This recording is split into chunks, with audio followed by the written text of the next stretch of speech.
ازيكم حبايب قلبي؟ عاملين ايه؟ يا رب تكونوا بخير يا رب. يلا بينا نطلع مع بعض رحلة لاسكندرية. يلا بينا. هنطلع الأول، هنروح منطقة بحري الأنفوشي بقى وجمالها. شايفين لون البحر؟ شايفين جمال وهدوء البحر؟ طبعا الوقت ده كان وقت مناسب جدا جدا ان احنا نروح في اسكندرية. ليه بقى وقت مناسب؟ لان لسه في امتحانات شغالة وطالعين من أجازة العيد. اليوم ده كان خامس يوم العيد، كان أول يوم في شغل يعتبر، وأول يوم في امتحانات مدارس وحاجات زي كده. فإحنا الحمد لله طلعنا في وقت كان مناسب جدا جدا. أول حاجة عملناها رحنا القلعة، وأنا بصور لكم في كافيه. دي الشرفة بتاعت الكافيه هناك كده. اللي هناك اللي انا عملت عليها زوم دي مكتبة اسكندرية. دي كل دي مراكب الصيادين، وكمان في لانشات وفي يخوت. في حاجات جميلة جدا جدا جدا بتطل على البحر في منطقة بحري، وبالأخص منطقة القلعة. هنا المكان ده مرسى للمراكب اللي كانت الناس بتتفسح بيها. شايفين لون المية؟ شايفين اللون الفيروزي مع اللون البترولي؟ شايفين الجمال والصفاء، صفاء المية؟ بجد بجد أنا استمتعت جدا. كان يوم بس أكنه بشهر، أكنه بأسبوع. بجد بجد يعني اسكندرية يا جماعة بقت تحفة. هي زادت جمال على جمالها. شايفين الراجل اللي بيعمل دايفنج؟ بصراحة أنا مش عارفة هو بقى بيعمل دايفنج ولا نازل لحاجة معينة. هل هو شغل؟ هل هو صيد؟ هل هو إيه بالظبط؟ مش عارفة بصراحة. بس كان الراجل ده قعد فترة طويلة، فحبيت إن أنا أصوره برضو وهو بينزل كده تحت المية، ومش عارفة كان بيعمل إيه بصراحة. بس أنا كنت ببصله وكنت بقول يا سلام، كان نفسي أكون مكانه.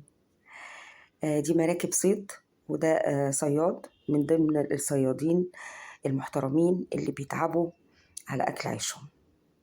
ربنا يرزق الناس كلها ويرزقنا من ضمن. طبعا في مراكب صغيرة وفي مراكب كبيرة وفي مراكب متوسطة. هنا كنت بقول لبنتي صوريني من الشبابيك بتاعة المطعم. قالت لي يا ماما الإضاءة، يا ستي صوري وخلاص. هنا المنظر ده كان عاجبني برضو في الكافيه اللي احنا قعدنا فيه. قلت لها صوريني، كنت عايزه اوثق كل لحظه. هنا كنت بقول لها صوريني صوره عاديه. قالت لي بقول لك ايه يا ماما، تعالي ربنا يهديكي كده، تعالي اشربي حاجه واقعدي كده، كاني كده واقعدي، كفاياكي صور. قلنا نروح ناكل في مطعم زفير. عجبتني قوي الصوره دي.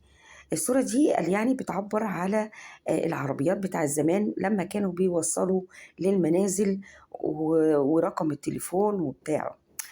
فما كانش فيه توصيل في الأيام دي وكده، ولا كان فيه حتى تليفونات.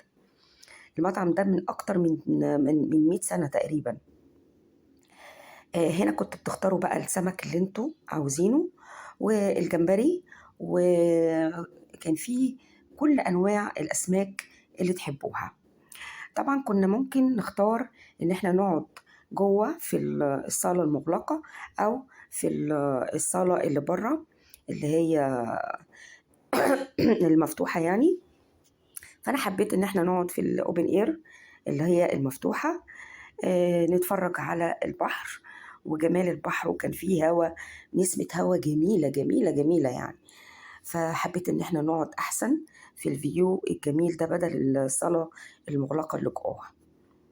شايفين هناك ده البحر اللي فيه الموج، الناحية اللي فيها الموج. ودي منطقة اللسان اللي الناس ماشية فيها دي، بيمشوا فيها وبيتفرجوا على المية. دي الأتوبيسات بقى، الباصات بتاعت السياح اللي جايين من كل دول العالم، وممكن من القاهرة ومن مصر ومن كل المحافظات. اعذروني يا جماعة، صوتي والله اليومين دول تعبان جدا جدا، حقكم عليا على الصوت اللي انتوا بتسمعوه ده. انا صوتي مش كده خالص. انا كيوت.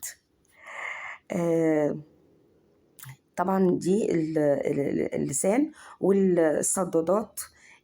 لان المنطقة دي كان انا فاكرة كويس قوي، الموج كان فيها بيبقى عالي جدا جدا وبيخبط في الصخر، وكان بيبقى بيطلع لحد بره كمان. فعملوا صدادات جميلة. شايفين الشاطئ ده والبلاج ده؟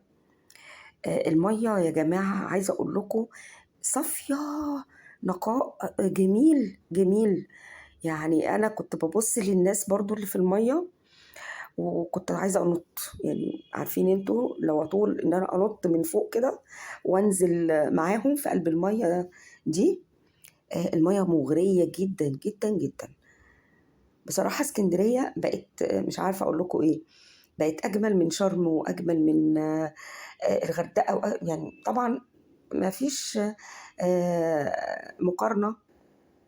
البحر الأحمر حاجة، والبحر الأبيض المتوسط حاجة تانية. بس اللي أقصد النقاء بتاع المية وجمال لون المية دلوقتي بقى حاجة كده تحفة. شايفين الكوبري ده؟ أنا أول مرة أشوفه لأني بقالي كتير ما جيتش اسكندرية. آخر مرة لما كنت هنا في القلعة من سنين ما كانش ده شكلها خالص. أنا طبعا عجباني القلعة جدا، وبرضه هنا بقول لها ايه، صوريني. صوريني يا دنيا. فدنيا كانت بتعمل فيديو، يا بنتي صوريني صورة، هاتي البحر كده ورايا. تقوم ايه ده والنبي، ده شكل ده. اما اجيب الشكل الاحلى بقى، شكل البحر وشكل القلعة. يا بنتي انا فين؟ فبقت تقول لي ايه، بقول لك ايه يا ماما، ما تقعدي يا ماما يا حبيبتي، الاكل نازل، السلطات والشوربه، انزلي كده يا حبيبتي اقعدي واشربي لك شويه شوربه سخنين قبل ما يبردوا. فكنا انا وهي عاملين دويتو ايه يعني جميل جدا. انا كل شويه عايزه اتصور ومش عايزه اسيب لحظه الا لما اوثق فيها كل حاجه. كنت هنا عماله ادور على الجمبري، وفي الاخر لقيت يعني جمبريه صغنونه قد كده اهو. فبقيت اقول لي هو ده حلو قوي. بس طعم الشوربه خطير خطير خطير، حلوه جدا جدا الحاجه كده. كانت طازه وفريش وتحفه، والطعم مختلف تماما غير السمك اللي بنجيبه طبعا في القاهره. لا ده من الصيادين. يعني انا اوريكم المراكب الاول طبعا، وده مباشره كده الصيادين يصطادوا ويجيبوا للايه، للمطعم. طبعا نزلنا على الاكل هتتك بتتك. على البحر الناس بتجوع يا جماعه. هوا البحر بيجوع لوحده ويفتح النفس. الجمبري مع الباستا، المكرونه كان تحفه.